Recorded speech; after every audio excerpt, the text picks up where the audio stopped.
Hello, everybody. I'm Nuria Cubas, member of the selection committee of the official competition, and I'm so glad to welcome you to the 15th edition of Punto de Vista.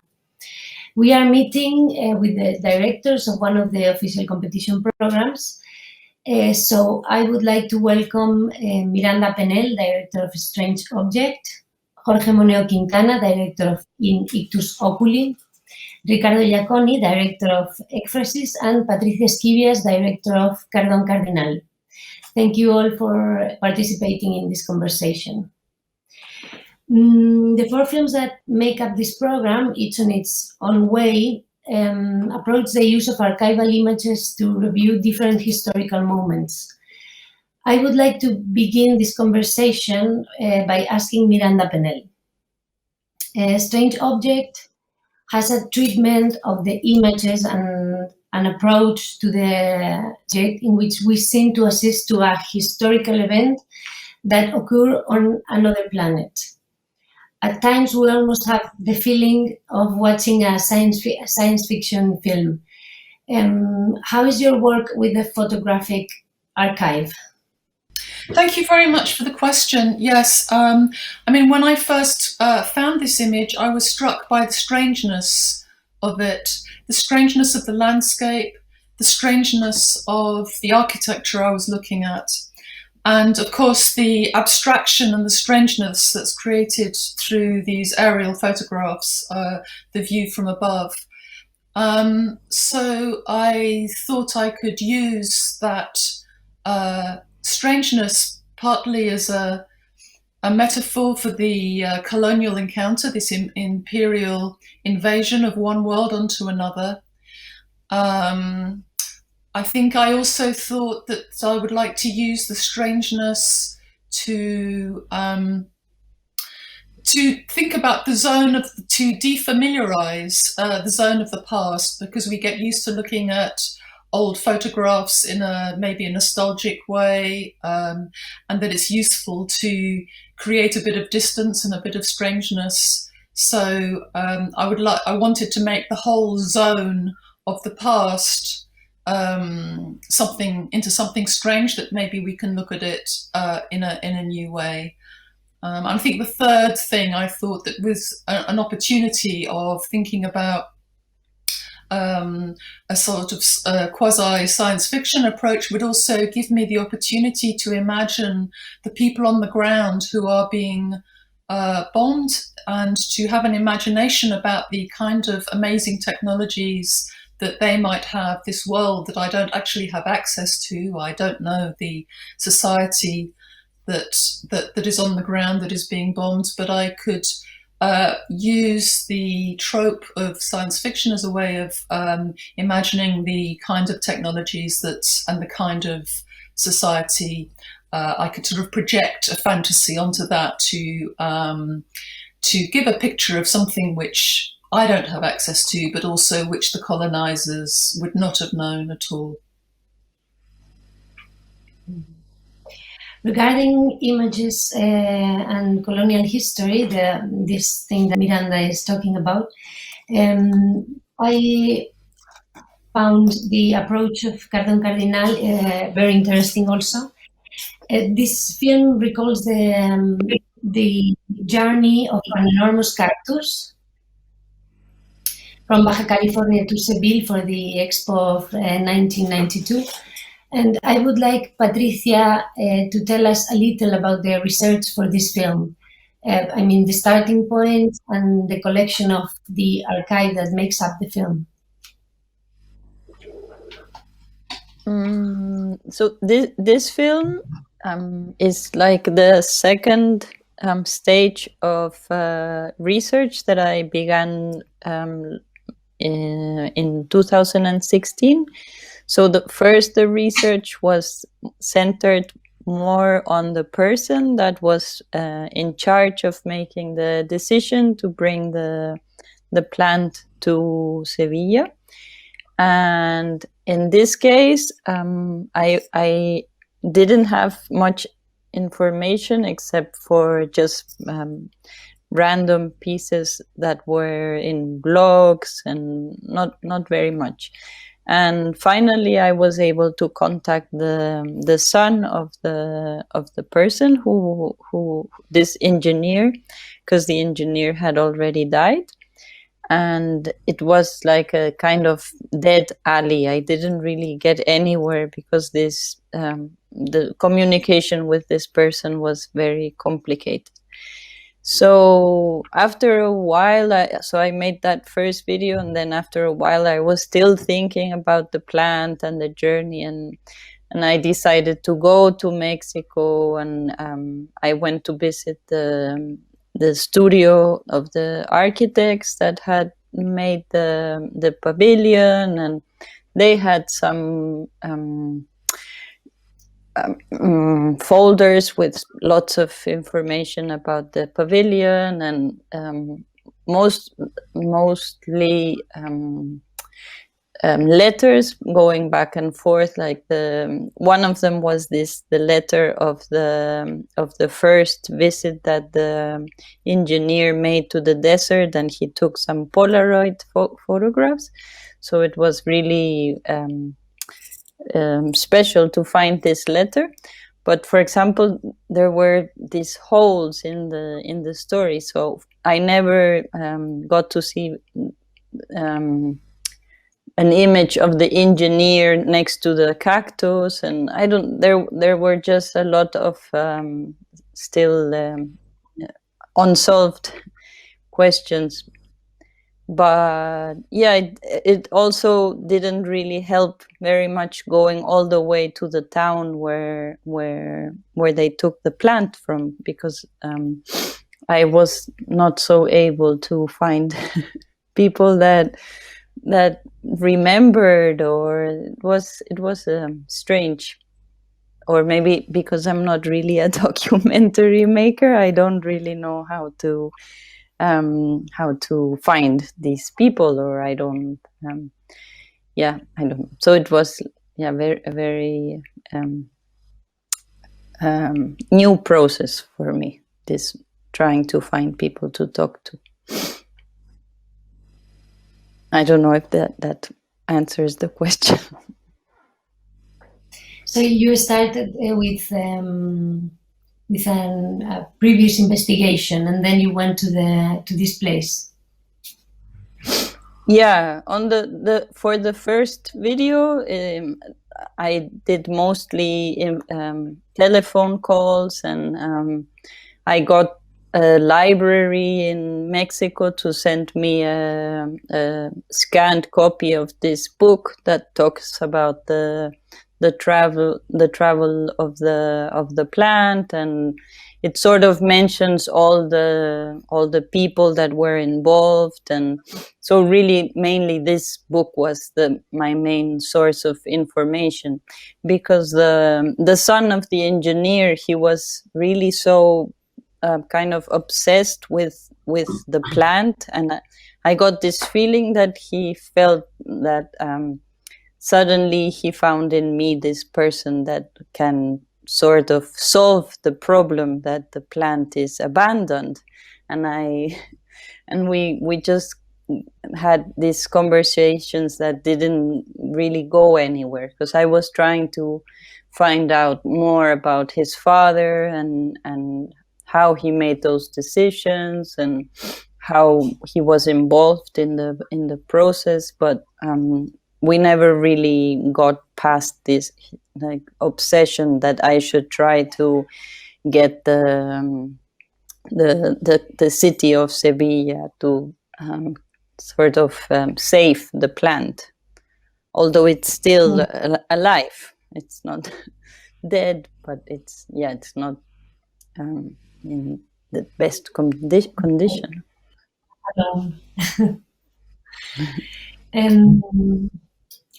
Yes, because your formal approach to the images of the film is I found them very powerful, because it unites all the data of this deep research you made with an extremely informal way of presenting it.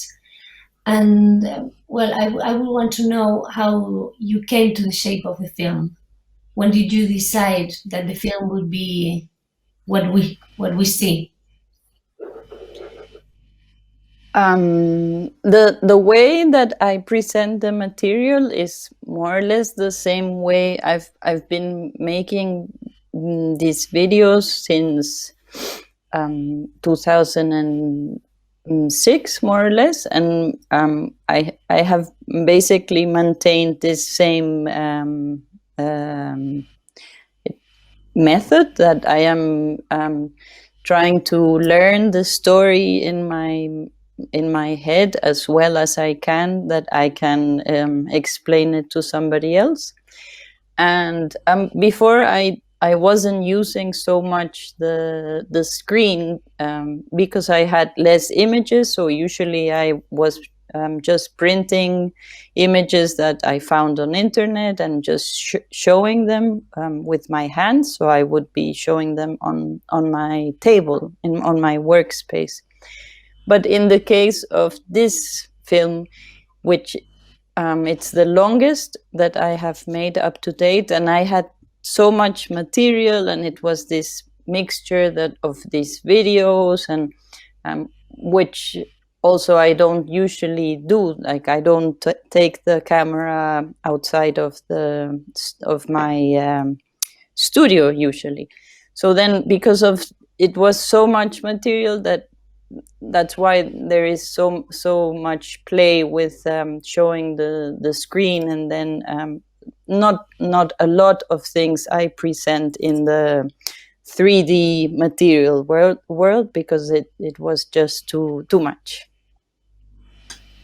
Well, about Ictu Oculi, the film by Jorge Moneo, the film shows the demolition of the San Francisco convent in 1930 and the construction of another temple, if we can call it this way, and in this case, a temple of capitalism.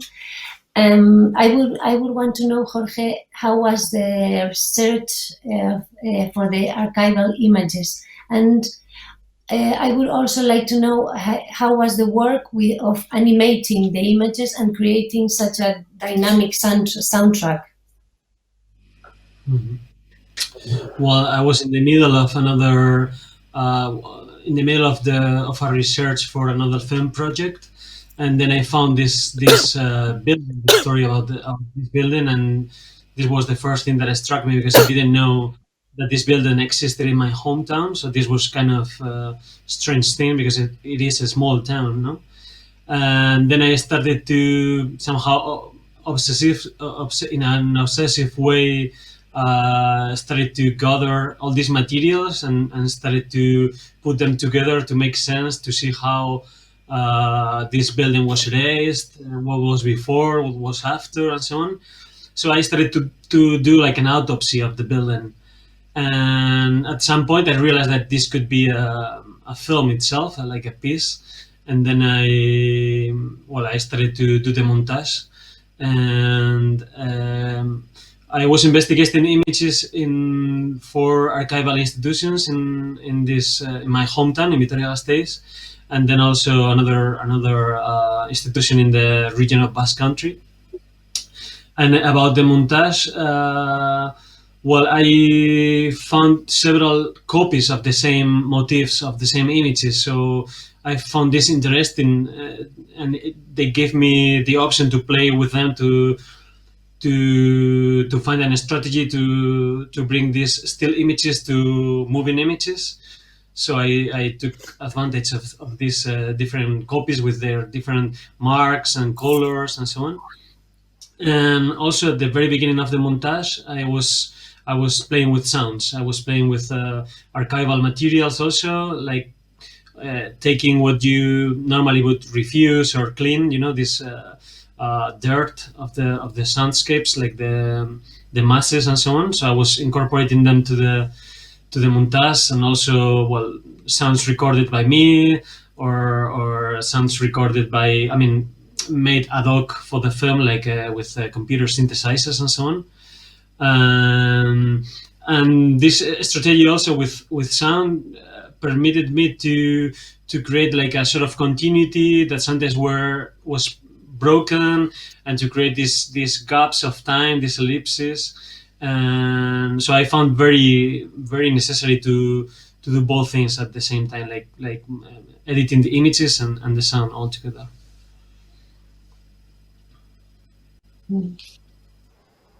There is a quote that appears in the film and gives the title of to your work in a way, and refers somehow to the circularity of history. But I found it very positive. This quote. It is said that these two shall pass, and I would like to know if you think that these two shall return. If there is the possibility to also think about this. Mm-hmm. Yeah, that's a good question actually. And yeah, since I think on cinema or documentary filmmaking or non-fiction filmmaking as a way to share questions or doubts with the audience and not to give answers, I try to play always with this ambiguity. So in this case, this phrase, this sentence of "these two shall pass," which comes from an old English poem, refers to both that this new building that is replacing the old one, can pass to and can be erased forever, and also like this phenomenon also of replacing buildings, adding layers to the landscapes, to the territories or the cities, can also have an end, maybe. So it's a bit ambiguous. I'm not saying this will end like this, or I don't know if I could make myself understood. Mm-hmm. Yes, thank you. Well, about this idea of rewriting the history, also I found in Ekphrasis, in Riccardo's film, that shows, well, I want to ask you something before, because your film shows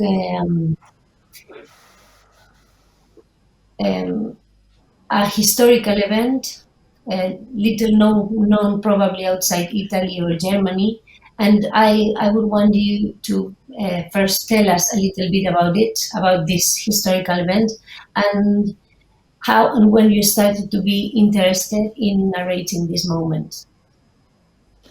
Yes, so this film takes its cues. It starts from the events that happened between 1939 and 1943, when the people of South Tyrol, so this region that was historically German-speaking, were given the option of either immigrating to the Third Reich territories, so Austria or Germany, or to remain in Italy, which at the time was fascist. And if they decided to remain in Italy, they would be integrated into the mainstream Italian culture. So they were forced to lose their language and somehow their cultural heritage. This system was created and enforced after an agreement between Hitler and Mussolini. And this agreement was called the option. So somehow, to me, it always sounded a bit ironic, because the option was either to leave your home and your land, or to abandon your culture and your language. Because this region, South Tyrol, was historically part of the Austrian Tyrol and became Italian after the First World War in 1919. So my film, I started working on this because I was invited to work on an exhibition about the frontier between Italy and Austria. And I decided to focus on this area, and especially on this option agreement, because it's a piece of history that, as you said, is not really well known, even in Italy. It's something that most Italians don't know about. But it was a real important piece of history between Italy and Austria, since the end of the First World War to the Second World War and beyond. So my film also tries to evoke the aftermath, what happens after the option agreement. So there have been episodes of tension and even of terrorism in that area between what they in the region still call ethnic communities. So there is still somehow a division. It's articulated in different ways, but it's still quite present, notably in language, because we have two languages, Italian and German, plus you have a third language, which is the most ancient, which is the Latin language, which is spoken by something like 4% of the population. So it's quite a complex situation. Well, I would want to come back to Miranda.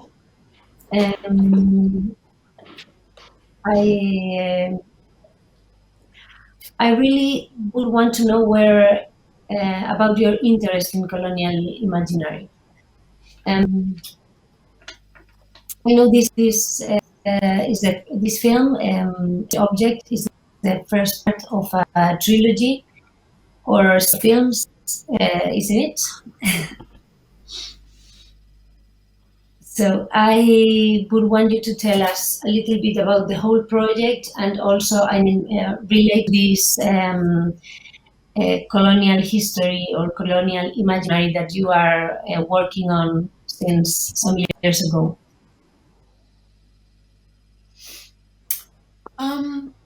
Yes, I mean, this is when I began this film, I actually had a longer film on my timeline because there were further images from different geographies once I started looking into the political philosophy of bombing from the air and the role it had. Specifically, I was interested in the interwar years because I had no idea. Well, I think it's interesting anyway that in Britain we talk about the interwar years because there's no acknowledgement that these were wars at all. And yet something like 23 different countries or territories were bombed at different periods over decades between the two world wars. So this was a new kind of area of research for me, and I was interested to find images that, on the one hand, have this aesthetic pleasure to them, and yet which are documenting and are evidence of a genocidal vision and attitude towards human beings in colonized territories.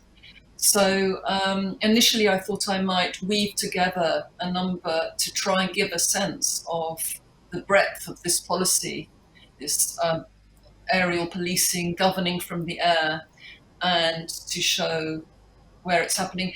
In the end, I decided to really just focus down on this particular set of images, this place, which I don't name in the film, which I just invite the viewer to think about the dynamics at play, what this way of looking, this way of framing people and territory, what it means.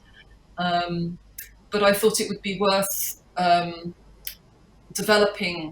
looking at the specific situations in other territories, because the person, this initial campaign, which happens to be in what was then British Somalia, this was an experiment.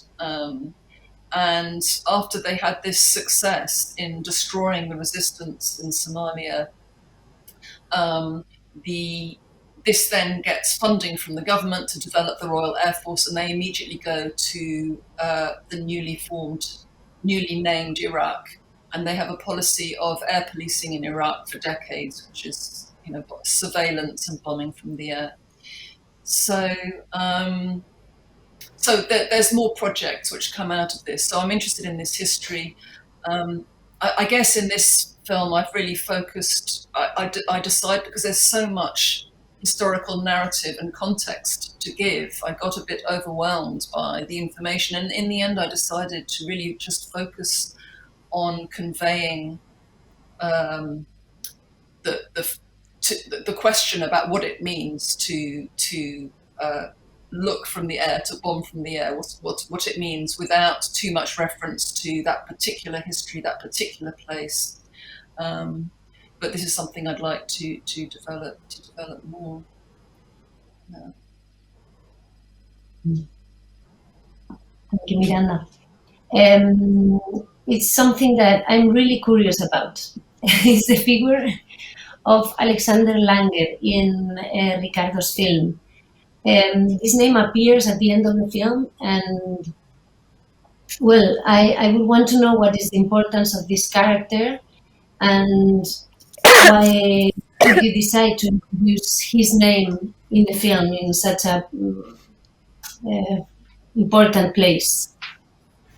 Yes, so I don't know if Alexander Langer is well known in Spain, for example, but in Italy is a figure that was key for many different reasons. So Alexander Langer was a politician, but also a writer, also a translator, also an activist, and also a teacher. So he was a lot of different things, and he was born in a German-speaking family in South Tyrol, actually in a Catholic family. But since he was very young, he decided to go against this politics of division between language groups, and he always advocated for dialogue between the different groups. So it was totally against the policy carried out by the political party that was ruling the area at the time. So he was really for the politics of dialogue, encounter, and he was for a policy of both groups speaking the language of the other, both literally and metaphorically. And then he went to study in Italy, in Florence, and he was involved in a lot of left-wing political movement in Florence. And then at some point he came back to South Tyrol in order to become more involved in the political scene, and he also founded the Green Party in South Tyrol. So that was also a very important act. So his figure was, and he is, now that he is not with us anymore, he's very much celebrated by many different figures in the area. Yet at the same time, he's still a controversial figure. So because he's going against a lot of different stereotypes of division. And so in my project, in my research project, he was like a fresh of breath air when I started to read his books and to get to know his thoughts. And to me, he really became a reference figure because this research that I was doing in South Tyrol is about that, but it's also about a lot of other things. And Alexander Langer always says that South Tyrol it can be a case study for something much bigger. So for an idea of Europe, an idea of dialogue, an idea of overcoming identities when identities become cages, when they become prisons. And so he always says that area is a small area, but it can really become a symbol for something else, for like a Europe to come. And that is why a lot of, for example, different groups, and there's an image of a bombing, like the aftermath of a bombing in a station carried out by a right-wing political group. There was a writing on the wall against him. So that's the testimony of how uncomfortable it was to discuss, to question those stereotypes of identity divisions. Mm-hmm. Well, thank you. Well, thank you, all of you, for participating in this conversation. Miranda, Patricia, Riccardo, and Jorge. I've been very happy to talk with you, and thank you for showing your films in Punto de Vista also. I hope to see you soon. Thank you very much. Thank you. Thank you. Thank you.